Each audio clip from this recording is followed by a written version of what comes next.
শুরু হয়েছে 2024 কোপা আমেরিকার এবার আসর এবং এই আসরের উদ্বোধনটা হয়েছে আর্জেন্টিনা এবং কানাডার মধ্যকার ম্যাচ দিয়ে। ম্যাচটাতে যথারীতি আর্জেন্টিনা জিতেছে, প্রত্যাশিতভাবে আর্জেন্টিনা জিতেছে, তারা ভালো খেলেছে, ম্যাচে তারা ডমিনেট করেছে, তারা 2-0 গোলে জিতেছে। তবে লিওনেল মেসি এই ম্যাচে কোনো গোল পাননি। দুই স্ট্রাইকার জুলিয়ান আলভারেজ এবং বদলি হয় নামা লাউটারো মার্টিনেজ, দুজনের দুইটা গোলে আর্জেন্টিনা এই ম্যাচে 2-0 গোলে পরাজিত করেছে কানাডাকে। তবে এই ম্যাচে আর্জেন্টিনার জয়টা আরও বড় হতে পারত, সেখানে অন্তত এক খালি গোল হলেও হতে পারত।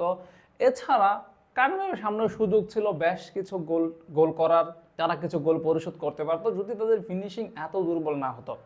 প্রথমে আর্জেন্টিনার কথাটা বলা যায়, সেখানে তারা অনেকগুলো সুযোগ মিস করেছে, ওপেন গোলের সুযোগও মিস করেছেন। ইভেন লিওনেল মেসিও কিন্তু ওপেন গোলের সুযোগ মিস করেছেন। ম্যাচটাতে তারা অনেকগুলো সুযোগ তৈরি করেছেন, প্রায় 19টা সুযোগ তারা তৈরি করেছে, কিন্তু সেখান থেকে গোল এসেছে মাত্র 2টা এবং 2টা গোলই এসেছে ম্যাচের দ্বিতীয়ার্ধে।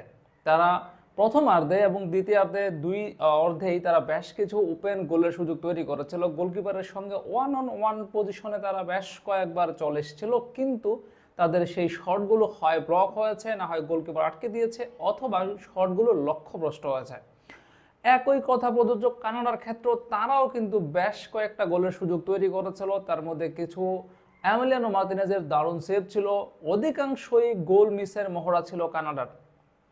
তারাও আর্জেন্টিনার মতো মিস ফায়ার করেছিল, গোলপোস্ট লক্ষ্য করে তারা শট নিতে ব্যর্থ হয়েছিল, যার কারণে তারা কিন্তু কোনো গোল আদায় করতে পারেনি। আর্জেন্টিনার এটা হচ্ছে প্রথম ম্যাচ এবং প্রথম ম্যাচে জয়ের মাধ্যমে তারা কোয়ার্টার ফাইনালের যে লড়াই, যে প্রতিযোগিতা, সেখানে তারা এক ধাপ এগিয়ে গেল এবং প্রত্যাশিতভাবে তারা আসলে এগিয়েছে।